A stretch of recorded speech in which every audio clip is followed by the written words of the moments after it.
Tanda dari tanda-tanda kecintaan Allah Subhanahu wa taala kepada hamba.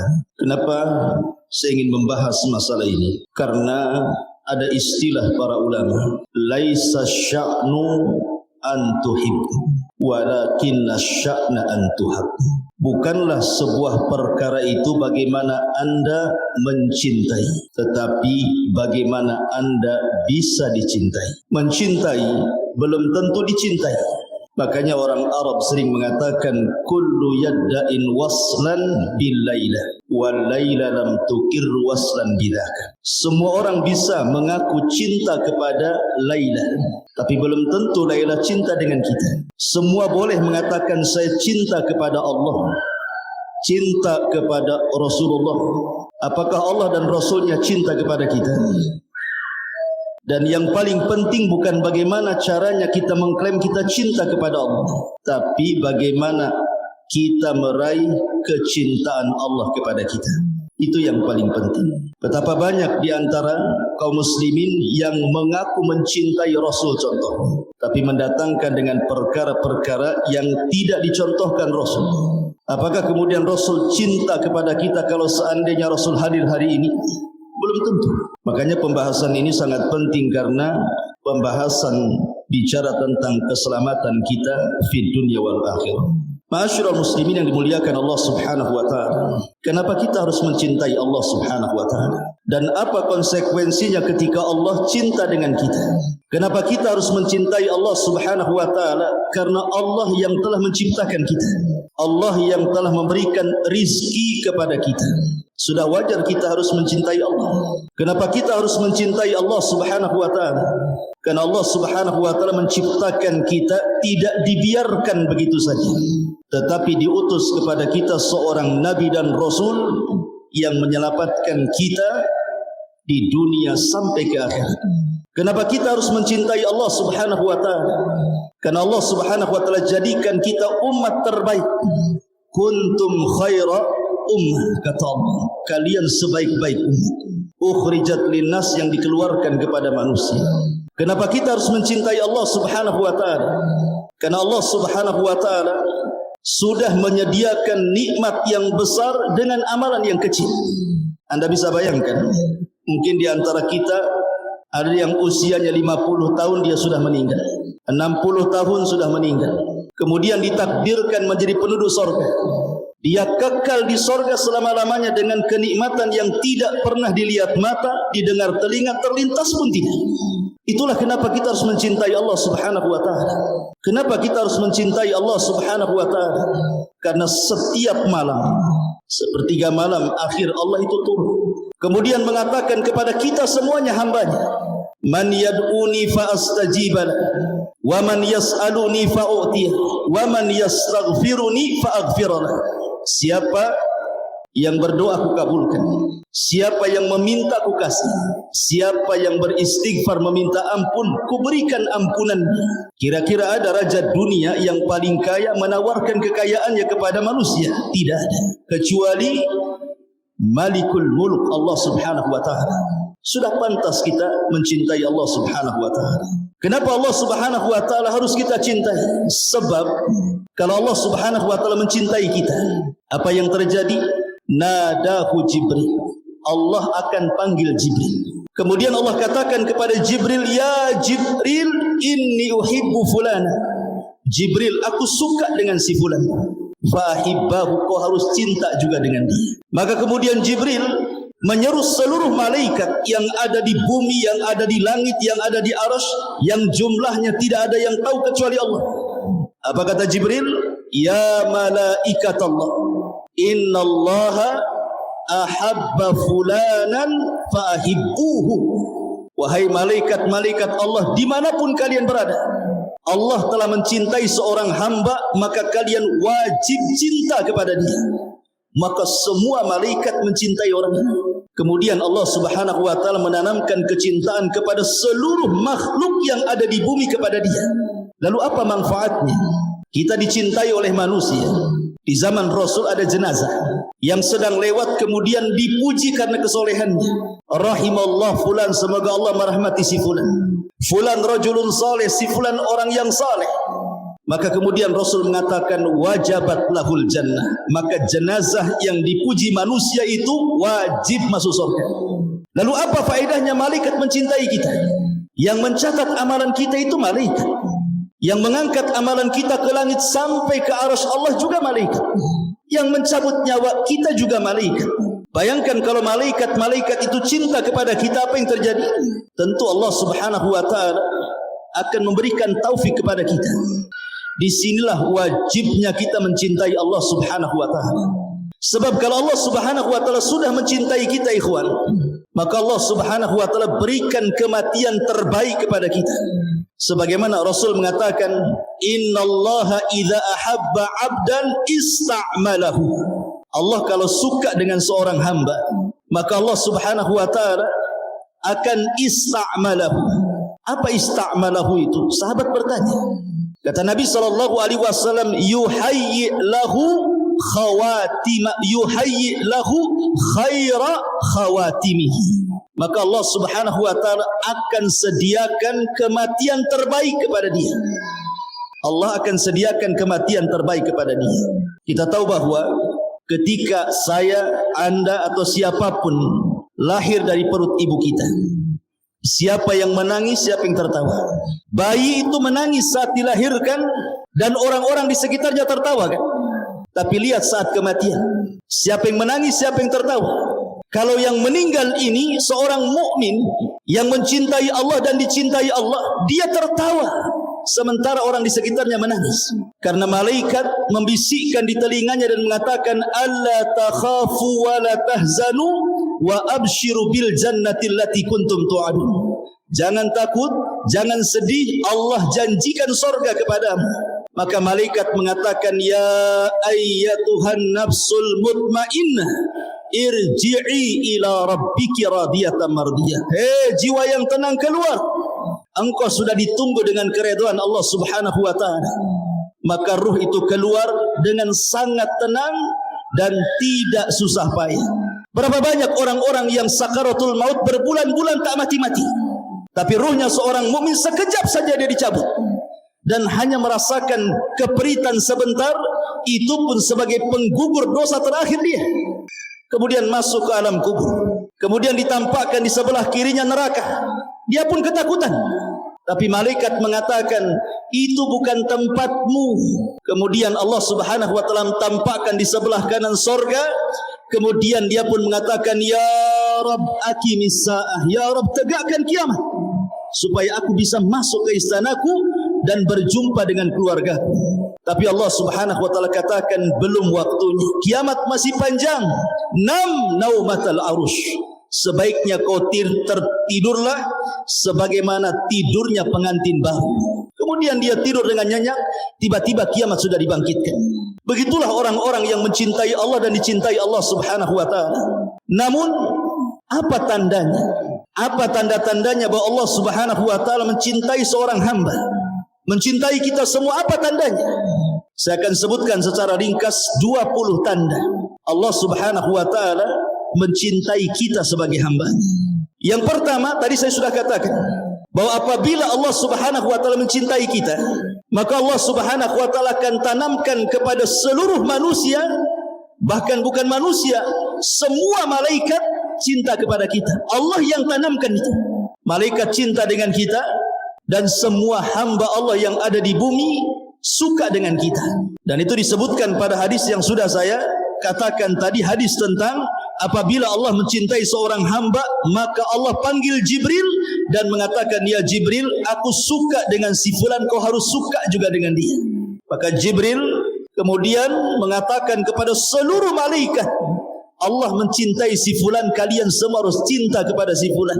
Maka semua malaikat cinta kepada si fulan dan Allah tanamkan kecintaan kepada penduduk bumi untuk mencintainya. Yang kedua, tanda Allah Subhanahu wa taala mencintai kita adalah kita dicintakan mendengarkan Al-Quran.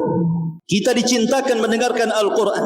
Al-Hafidh Ibn Rajab Al-Hambali rahimahullahu taala mengatakan, min a'zami ma yahsulu bihi mahabbatullahi ta'ala minan nawafili tilawatil Quran.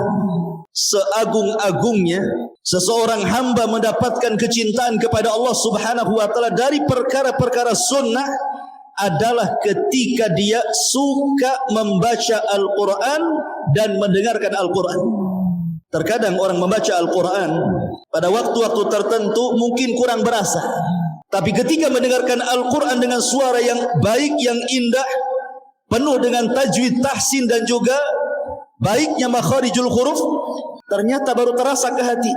Makanya Nabi SAW pernah memanggil siapa? Abdullah ibn Mas'ud dan mengatakan, Iqra alayyal Quran. Hei Abdullah, bacakan kepadaku Quran.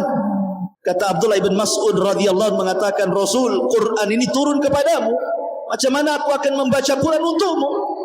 Maka Rasul mengatakan, sudah bacakan saja. Maka kemudian Abdullah ibn Mas'ud membaca surah An-Nisa sampai kepada ayat, fa kaifa idza ji'na min kulli ummatin bisyahid wa ji'na bika ala haula'i syahida. Kata Rasul, hasbuk, cukup. Karena ayat itu menyinggung Rasul. Rasul sedih pada hari kiamat akan menjadi saksi bagi seluruh umatnya. Maka Rasul menangis dan mengatakan, hasbuka ya ibn Mas'ud, cukup wahai Abdullah ibn Mas'ud. Terkadang kita juga bukan hanya sekedar membaca Quran, perlu juga kita mendengarkan supaya lebih masuk ke sanubari kita. Kemudian yang ketiga, takabbul an-nushi wa amalun bisunnati. Mudah menerima nasihat dan mudah untuk mengamalkan sunnah Nabi. Tanda Allah Subhanahu wa taala cinta kepada kita, maka kita mudah menerima nasihat dan mudah melaksanakan sunnah Nabi. Syekhul Islam Ibn Taimiyah rahimahullahu taala pernah mengatakan, di zaman Rasul ada orang-orang yang mengklaim, mengaku cinta kepada Allah. Jadi ada sekelompok orang, kata Syekhul Islam, di zaman Rasul ngaku-ngaku cinta kepada Allah. Maka Allah Subhanahu wa taala uji mereka dengan menurunkan surah Al-Imran 31. Qul, katakan ya Muhammad kepada mereka, in kuntum tuhibbunallah, kalau kalian betul-betul mencintai Allah, fattabi'uni, ikuti sunnahku, yuhibbukumullah, maka Allah pasti cinta kepada kalian. Kalau seseorang kemudian mengklaim mencintai Allah, tiba-tiba kemudian dia berlaku bid'ah, menyelisih sunnah Nabi SAW, maka itu bukan tanda Allah sayang dengan dia. Karena tanda cinta Allah dengan kita itu, kalau kita suka dengan sunnah Nabi. Karena syarat meraih kecintaan Allah itu adalah dengan cara mengikuti sunnah Nabi SAW. Karena kecintaan tidak bisa hanya di lisan saja, tapi kecintaan itu harus dari lubuk hati yang paling dalam, kemudian dipraktekkan lewat lisan dan badan kita. Abu Talib, orang yang sangat mencintai Nabi. Siapa yang lebih berjasa dalam perjuangan dakwah Nabi melebihi Abu Talib? Abu Talib itu menyerahkan nyawanya untuk membantu Nabi karena sayangnya dengan Nabi. Tetapi apakah cintanya Abu Talib bermanfaat? Tidak juga. Abu Talib tetap masuk neraka walaupun mendapatkan syafaat khusus Nabi, dan dia tidak pernah keluar dari neraka, tetapi azabnya diringankan gitu saja. Cinta Abu Talib tertolak dan tetap harus masuk neraka. Kenapa? Karena Abu Talib tidak pernah masuk Islam. Kemudian juga sebaliknya orang-orang munafik di zaman Nabi SAW, Abdullah ibn Ubay ibn Salul dan juga gerombolannya, orang-orangnya, mereka berpura-pura cinta di hadapan Rasul. Lisannya mengatakan, ya Rasulullah, inni uhibbuk, saya cinta dengan kamu, tapi hatinya penuh dengan kebencian. Masuk surga? Tidak. Allah turunkan kepada Abdullah ibn Ubay ibn Salul, innal munafiqina fi darkil asfali minan nar. Orang-orang munafik itu akan diletakkan di intip neraka yang paling dalam. Percuma kecintaannya. Karena kecintaan kepada Allah Subhanahu wa taala mengharuskan kecintaan kita kepada Rasul, dan kecintaan kita kepada Rasul mengharuskan mencintai sunnah-sunnahnya dan membenci orang-orang yang menyelisih sunnahnya. Kemudian yang keempat, tanda Allah cinta dengan kita, maka pasti Allah akan memberikan ujian kepada kita. Karena bagaimanapun seseorang itu kan harus diuji. Seperti Anda punya murid-murid, apakah orang ini cerdas atau orang ini bodoh, kita uji. Maka Allah Subhanahu wa taala juga sama, Apakah kecintaan anda itu shadiq, jujur, ataukah kecintaan anda ini hanya dusta saja? Maka Allah uji dengan berbagai macam bala, ujian. Terkadang diuji dengan sakit, terkadang diuji dengan ekonomi, diuji dengan keluarga, diuji dengan manusia, diuji dengan macam-macam ujian. Makanya Allah mengatakan, innallaha idza ahabba 'abdan ibtalahu. Allah kalau suka dengan hamba, Allah uji dia. Allah uji dia. Apakah dia sabar atau tidak? Kalau dia sabar, berarti memang dia dicintai Allah Subhanahu wa taala. Kalau tidak sabar, maka dia belum meraih kecintaan Allah. Karena lanjutan hadisnya Rasul mengatakan, faman radiya falahur ridha wa man sakhita falahus sukhtu. Siapa yang ridha dengan ujian, maka Allah senang dengan dia. Siapa yang benci dengan ujian, Allah pun benci dengan dia. Masyarul muslimin yang dimuliakan Allah Azza wa Jalla, Nabi ketika pulang dari Taif, bayangkan 18 kabilah berkumpul di Mekah sepeninggal Abu Talib dan Khadijah yang disebut dengan Amul Hazni, tahun kesedihan.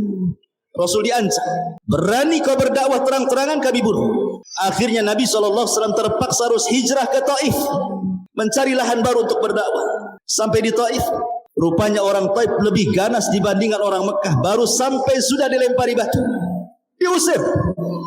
Di perjalanan Nabi SAW apa yang dilakukan? Berdoa kepada Allah, Allahumma ashku ilaika dha'fi quwwati. Ya Allah, aku mengadu kepadamu atas kelemahanku dan atas sedikitnya kemampuanku untuk mendakwai mereka. Yang ingin saya katakan, akhir daripada doa Nabi SAW, illam takun alayya sakhatun fala ubali. Ya Rabb, jika perlakuan orang-orang Taif yang melempari aku itu, jika perlakuan orang Taif yang mencaci maki aku, yang mengusir aku, bukan bagian daripada azab yang kau timpakan kepada aku, tidak ada masalah. Silahkan orang mau melempari aku, mencaci maki, merendahkan, mengusir, silahkan, asal ini bukan dalam bentuk azabmu kepada aku. Saya tidak peduli. Yang jelas rahmat masih luas diberikan kepada aku. Kalau orang mendapatkan ujian, dia bicara seperti itu, tenang ikhwan. Anda diuji dengan ekonomi, Anda diuji dengan penyakit, Anda diuji dengan keluarga, Anda katakan kepada Allah, ya Rabb, kalau ujian ini bukan azab, enggak ada masalah. Silahkan kau uji aku. Tapi kalau ujian ini azab, na'udzubillah, kita berlindung kepada Allah Subhanahu wa taala. Kemudian yang nomor 5, husnul khatimah. Tanda Allah Subhanahu wa taala cinta kepada kita, maka Allah akhiri kehidupan kita dengan kehidupan yang baik. Kemudian yang nomor 6, tanda Allah Subhanahu wa taala cinta kepada kita, maka kita akan berlaku zuhud. Tahu zuhud? Kata Hasan Al-Basri rahimahullahu taala, zuhud itu artinya meletakkan kekayaan di tangan, tidak meletakkan dunia di hati. Kata Hasan Al-Basri, saya ulangi, makna zuhud itu artinya meletakkan dunia di tangan kita, tidak meletakkan dunia di hati kita. Jadi dunia itu hanya sebatas di tangan. Terkadang dia datang ke tangan, dia pergi dari tangan. Dia tidak pernah masuk dalam hati. Ketika kemudian kita bisa melakukan keyakinan seperti ini, bahwa dunia itu hanya di tangan, maka apabila datang dunia ke tangan, kita tidak terlalu senang. Apabila dunia pergi dari tangan pun, kita tidak terlalu sedih. Kenapa? Karena tidak masuk dalam hati. Dunia itu hanya berpindah-pindah tangan saja. Itulah zuhud artinya. Dan Nabi SAW pernah ditanya, ya Rasulullah, tunjukkan kepadaku amalan yang bisa Allah cinta dengan aku dan manusia pun cinta dengan aku. Maka sahabat mengatakan pertanyaan seperti itu, kata Rasul, izhad fid dunya yuhibbukallah, wazhad fima indan nas yuhibbukan nas. Zuhudlah terhadap dunia, Allah cinta dengan kamu. Zuhudlah kepada manusia, manusia cinta dengan kamu. Kemudian yang nomor 7, mahabbatu liqa Allah. Berusaha untuk rindu berjumpa dengan Allah. Perjumpaan kita dengan Allah itu 4 kali. 2 di dunia dan 2 di akhirat.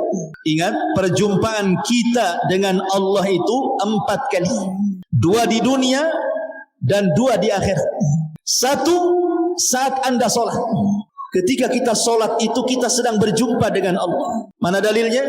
Allah mengatakan dalam Al-Quran, wa innaha lakabiratun illa alal khashi'in alladzina yadhunnuna annahum mulaqu rabbihim. Sesungguhnya solat itu berat kecuali bagi orang-orang yang khusyuk. Siapa orang yang khusyuk? Orang yang yakin dia sedang berjumpa dengan Allah. Ini perjumpaan yang pertama. Perjumpaan yang kedua, saat ruh dicabut. Saat ruh kita dicabut kemudian dibawa oleh malaikat, rusulul maut, dibawa ke langit pertama, ketiga, keempat sampai ketujuh, kemudian berjumpa dengan Allah. Kemudian Allah katakan, kembalikan ruhnya ke dalam jasad, naikkan catatannya sampai ke iliyin. Kemudian yang ketiga, saat berada di padang mahsyar, wa jaa rabbuka wal malaku saffan saffa. Rabb datang, malaikat bersaf-saf. Disitulah kita akan berjumpa dengan Allah. Dan yang paling terakhir, berjumpanya kita dengan Allah kelak di sorga. Kita mampu memandang wajah Allah, dan itu nikmat yang paling besar, melebihi nikmat sorga itu sendiri. Memandang wajah Allah subhanahu wa ta'ala. Lalu apa maknanya? Hadis Nabi SAW, man ahabba liqa Allah, ahabba Allahu liqa'ah. Siapa yang senang berjumpa dengan Allah, Allah senang berjumpa dengan dia. Siapa yang benci berjumpa dengan Allah, Allah benci berjumpa dengan dia. Aisyah radhiyallahu anha bertanya kepada Nabi SAW, apa maksudnya? Maka Nabi SAW mengatakan, seorang mukmin apabila dihabar gembirakan dengan rahmat Allah, dengan keridhaan Allah, dengan surga Allah, apabila seorang mukmin ini diingatkan tentang surga, tentang rahmat, tentang redha, maka dia senang ingin berjumpa dengan Allah. Kapan saya meninggal, kapan saya berjumpa dengan Allah. Tapi orang kafir, kalau diingatkan dengan perkara-perkara tersebut, maka dia tidak suka, maka Allah pun tidak suka dengan dia. Atau dengan kata lain, kata para ulama, kalau seandainya kehidupan kita ini kita investasikan untuk akhirat, umpamanya di dunia kita diluaskan rezekinya, saya ingin membangun rumah di akhirat, dia bangun masjid di dunia. Dia ingin membangun taman-taman di sorga, dia pun perbanyak zikir di dunia. Dia pun ingin mendapatkan istana-istana di sorga, dia pun membaca amalan-amalan yang bisa membangunkan istana untuk kita di sorga. Maka saat kematiannya, dia akan cinta berjumpa dengan Allah. Kenapa? Karena dia sudah investasi di sorga. Dia ingin mengambil keuntungan. Tapi kalau orang ini kemudian investasinya di dunia, tidak ada hartanya diinfakkan ke yang lainnya, hanya untuk poya-poya, bangun rumah besar-besar, beli kendaraan mewah-mewah, tidak ada untuk ibadah sedikit pun, maka saat kematiannya dia akan benci berjumpa dengan Allah. Kenapa? Karena dia harus meninggalkan rumahnya, meninggalkan kebunnya, meninggalkan mobilnya, meninggalkan ATM-nya, meninggalkan macam-macam. Akhirnya tidak mau pergi dia, tapi tetap dia pun harus mati. Ini yang ketujuh. Yang kedelapan, at-taufiq ila amalin salih. Tanda Allah cinta kepada kita, Allah berikan taufik kita ini rajin beramal saleh. Mudah qiyamul lail, mudah sedekah, mudah baca Quran, mudah thalabul ilmi, mudah, dimudahkan oleh Allah segalanya. Tidak malas dalam beribadah. Sebagaimana Nabi SAW mengatakan, idza ahabballahu 'abdan assalahu. Apabila Allah mencintai seorang hamba, maka Allah akan berikan kenikmatan kepadanya. Sahabat bertanya, apa maksudnya kenikmatan itu wahai Rasul? Maka Rasul mengatakan, yuwaffiq lahu amalan salihan. Maka Allah berikan taufik untuk mudah mengamalkan amal saleh. Kemudian yang nomor 9, hubbu dzikrillahi azza wa jalla. Tanda Allah cinta dengan kita adalah ketika kita banyak menyebut nama Allah. Disebutkan oleh Al-Hafidh Ibnu Rajab Al-Hambali rahimahullahu ta'ala. Dia mengatakan, minal a'malil lati tusilu ila mahabbatillahi ta'ala wa hiya min a'zami alamatil muhibbin kathratu dzikrillahi azza wa jalla. Kata Imam Ibnu Rajab Al-Hambali dalam kitabnya Fathul Bari, dia mengatakan, dari amalan-amalan yang mudah mengantarkan manusia kepada kecintaan kepada Allah, dan ini sebesar-besarnya alamat, adalah orang-orang yang suka memperbanyak zikrullah, berzikir kepada Allah. Ikhwan, kalau antum cinta kepada seseorang, pasti antum akan menyebut-nyebut seseorang itu, memuji seseorang itu, Maka kalau kita cinta dengan Allah, harusnya kita suka menyebut-nyebut nama-namanya, memuji nama-namanya, berzikir kepada Allah. Karena itu tanda di mana Allah mencintai kita, lisan kita dimudahkan berzikir. Kemudian yang nomor 10, taufiq li khidmatin nasi wa i'anatihim wa tafriji qurabihim. Tanda Allah cinta dengan kita adalah kita dimudahkan menolong orang.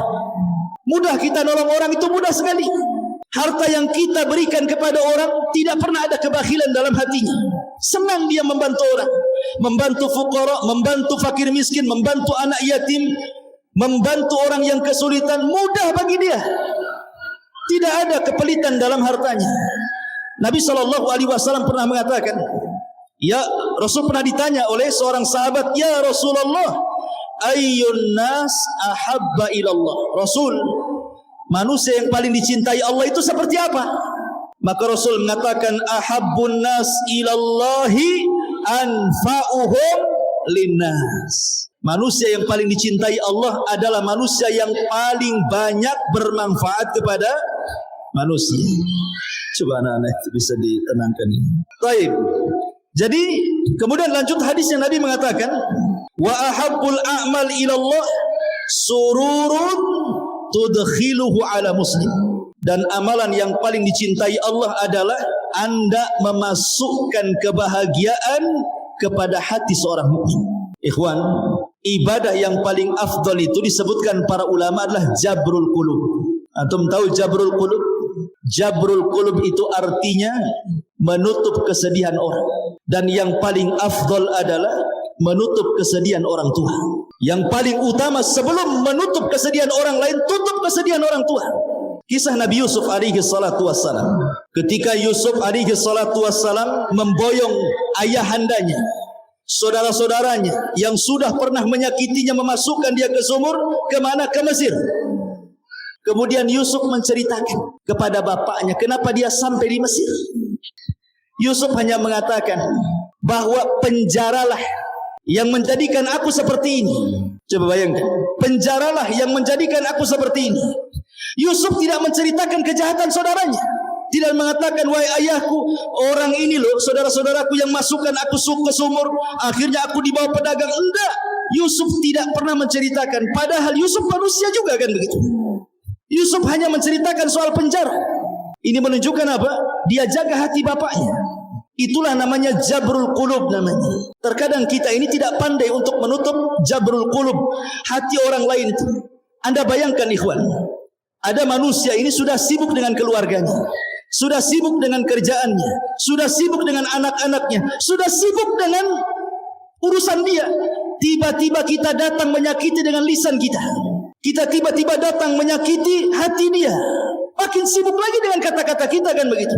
Orang itu sudah sibuk masing-masing, jangan disibukkan lagi dengan kita. Harusnya kita masukkan kebahagiaan kepada orang lain. Karena itu sebaik-baiknya amal, bahkan amalan yang paling dicintai Allah Subhanahu wa taala, kata Rasul, sururun tudkhiluhu ala qalbil muslim. Rasa senang yang dimasukkan ke hati seorang muslim. Kemudian yang nomor 11, taufik li husnil khuluq. Tanda Allah cinta kepada kita tampak dari akhlak kita. Akhlak itu terbagi 3, dari leher ke atas, kemudian kedua tangan, dan dari atas kepala sampai kaki, kata ulama. Saya ulangi, akhlak itu ada 3. Leher ke atas, dari atas kepala sampai kaki, dan kedua tangan. Maksudnya apa? Leher ke atas. Leher ke atas ini ada lisan. Dia tidak mengucapkan kecuali yang santun. Dia punya mata, tidak pernah melotot kepada orang. Dia punya telinga, tidak mendengar kecuali yang halal. Dan dia tidak pernah akalnya kemudian memikirkan sesuatu yang jahat. Kemudian tangan, suka membantu orang, ringan tangan.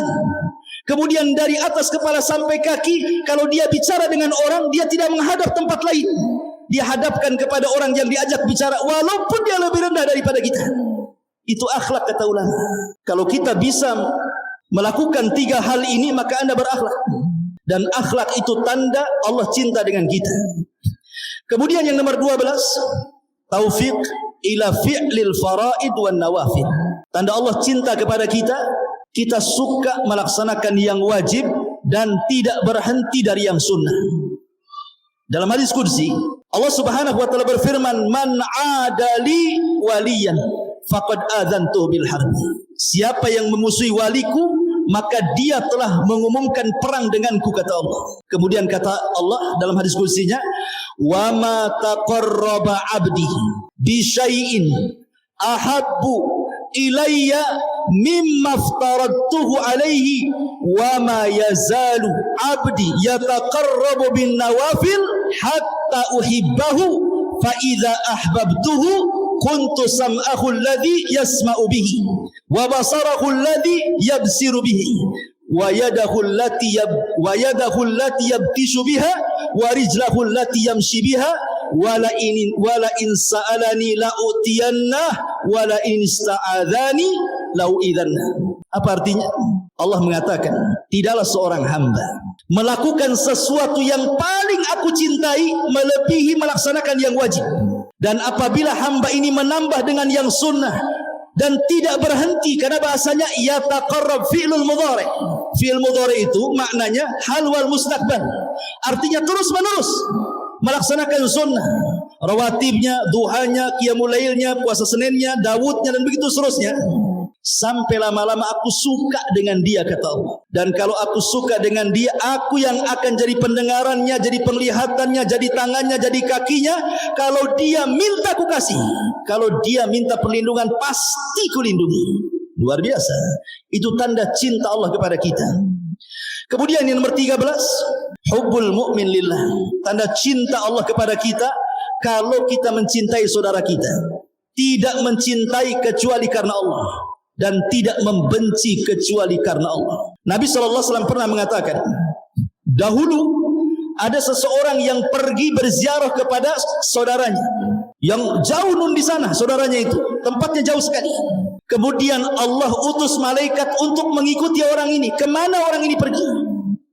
Kemudian dicegat di tengah jalan oleh malaikat dan ditanya, mau kemana engkau pergi? Dia mengatakan, aku ingin ke saudaraku, temanku di sana. Kemudian malaikat yang menjelma manusia bertanya, apakah karena ada bisnis kau ke sana? Apakah karena ada urusan dunia kau ke sana?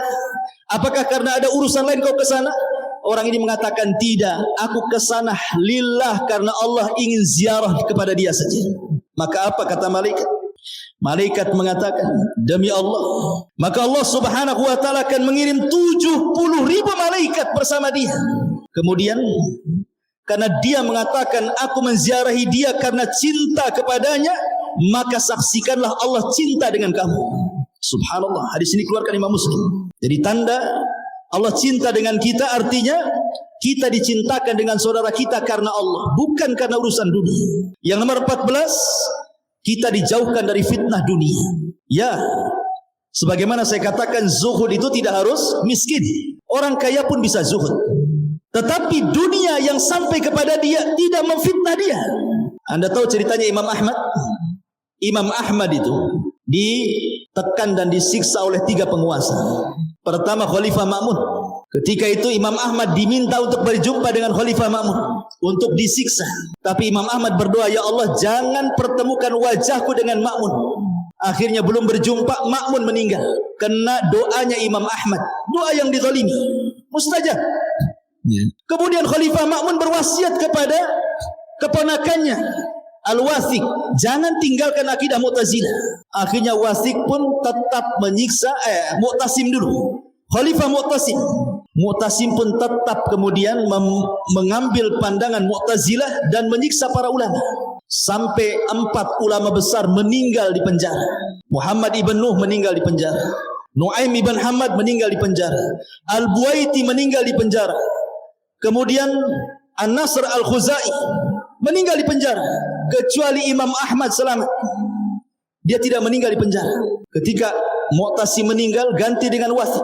Kemudian Wathiq meninggal, disiksa juga Imam Ahmad. Ganti dengan khalifah yang keempat, namanya Mutawakkil. Barulah di zaman Mutawakkil 2 tahun berkuasa, ahli sunnah kembali tinggi, Mu'tazilah hilang.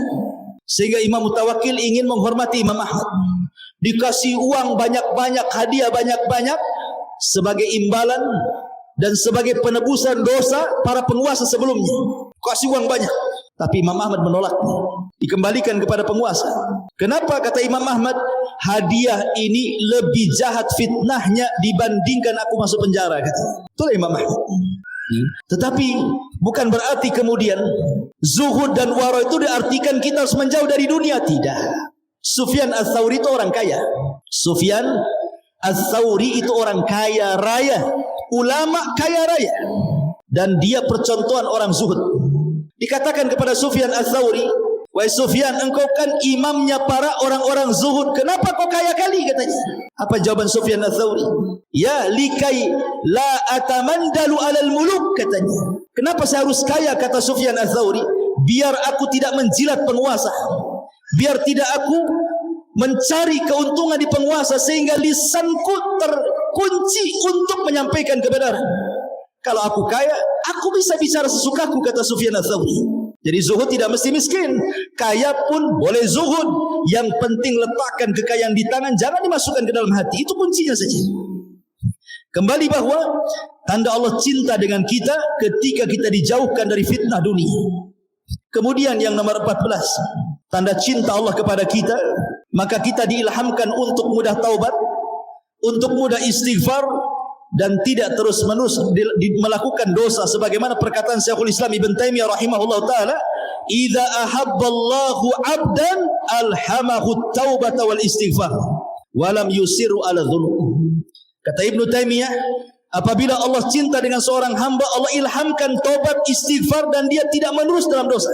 Kemudian yang nomor 16, Allah berikan taufik kepada dia sikap rifq wal lin, kelembutan, kesantunan, sebagaimana Rasul mengatakan, innallaha idza ahabba ahla baitin adkhala alaihimur rifq. Jadi kalau Allah cinta dengan satu keluarga, umpamanya keluarga kita dicintai Allah nih, apa yang terjadi? Allah akan tanamkan kelembutan dalam keluarga itu. Suaminya akan lembut sama istrinya, istrinya akan lembut sama suaminya, orang tuanya lembut kepada anaknya, anaknya lembut kepada orang tuanya. Begitulah tanda cinta. Tapi kalau seandainya dalam rumah tangga itu saling bertengkar, anaknya bermasalah, istrinya bermasalah, suaminya bermasalah, berarti ini bukan tanda Allah cinta dengan keluarga itu. Kemudian yang nomor 17, Allah akan berikan taufik di mana seseorang akan dimudahkan untuk meraih kekuatan iman. Sebagaimana Rasul mengatakan, sebagaimana Abdullah ibn Mas'ud radhiyallahu mengatakan, innallaha ta'ala qasama bainakum akhlaqakum kama qasama bainakum arzaqakum. Wa innallaha ta'ala yu'til mal man ahad wa ma la yuhib wa la yu'til iman illa man yuhib. Kata Abdullah ibn Mas'ud radhiyallahu an, Allah itu telah membagi akhlak-akhlak kalian sebagaimana Allah membagi rizki-rizki kalian. Dan Allah Subhanahu wa taala memberikan harta kepada orang yang dicintainya dan kepada orang yang tidak dicintainya. Subhanallah. Rupanya harta itu bukan tanda kebaikan. Orang banyak harta itu bukan tanda kebaikan. Kenapa? Karena harta itu diberikan kepada orang yang dicintai Allah ataupun orang yang dibenci Allah. Orang kafir kaya, orang Islam kaya. Namrud kaya, Sulaiman kaya. Abu Bakar kaya, Abu Lahab juga kaya. Qarun kaya. Jadi harta itu bersyarikat antara mukmin dan kafir. Tetapi kata Abdullah bin Mas'ud, wala yu'til iman illa man yuhib, dan tidaklah Allah memberikan iman kecuali kepada orang yang dicintainya saja. Kemudian yang nomor 18, seseorang apabila dicintai Allah Subhanahu wa taala, tandanya adalah dia redha dengan qada wal qadar. Redha dengan qada wal qadar. Karena ketika seseorang mendapatkan musibah, betapa banyak orang-orang yang tidak redha dengan qada dan qadar. Padahal tanda cinta Allah dengan kita itu kalau kita redha dengan qada dan qadar. Keputusan Allah itu sudah dicatat. Kalau hari ini saya mendapatkan musibah, memang sudah dicatat 500 tahun sebelum Allah menciptakan langit dan bumi. Mau apa? Makanya kenapa beriman kepada qada dan qadar itu penting. Kenapa? Kalau datang kebahagiaan, kalau datang nikmat tidak terlalu senang, kalau mendapatkan musibah tidak terlalu sedih, karena semua sudah dicatat di Lauhil Mahfuz.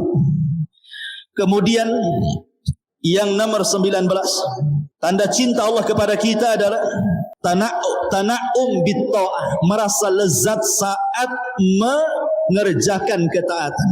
Kayaknya khusyuk salat itu, baca Quran sedap. Salat malam tak ada ngantuk. Senang dia.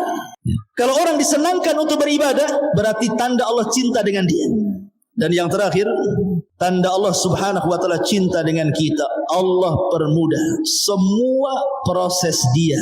Sejak hidup, kematian, alam kubur, hisab, sampai Allah masukkan ke dalam surga. Allah mudahkan semuanya. Fa amma man a'ta wattaqa wa saddaqa bil husna fasanu yassiruhu lil yusra. Apa makna fasanu yassiruhu lil yusra? Fasanu yassiruhu, maka kami mudahkan jalannya yang dia sudah mudah berjalan di situ. Dia sudah mudah melakukan salat, melakukan puasa, melakukan zikir, baca Quran, mudah bagi dia. Allah mudahkan lagi sehingga dia diakhiri kehidupannya dengan kemudahan. Masuk kuburan Allah mudahkan, masuk padang mahsyar Allah mudahkan, titian siratal mustaqim Allah mudahkan, masuk ke dalam surga pun Allah mudahkan. Dan itulah tanda Allah cinta dengan kita. Inilah di antara 20 tanda di mana Allah subhanahu wa ta'ala mencintai kita. Mudah-mudahan kita diberikan taufik oleh Allah subhanahu wa ta'ala. Allah mencintai kita dan kita senantiasa mencintai Allah subhanahu wa ta'ala. Wallahu a'lam. Mudah-mudahan yang sedikit bermanfaat. Subhanallah bihamdika asyhadu an la ilaha illa anta astaghfiruka wa atubu ilaik. Allahu ta'ala. Assalamualaikum warahmatullahi wabarakatuh.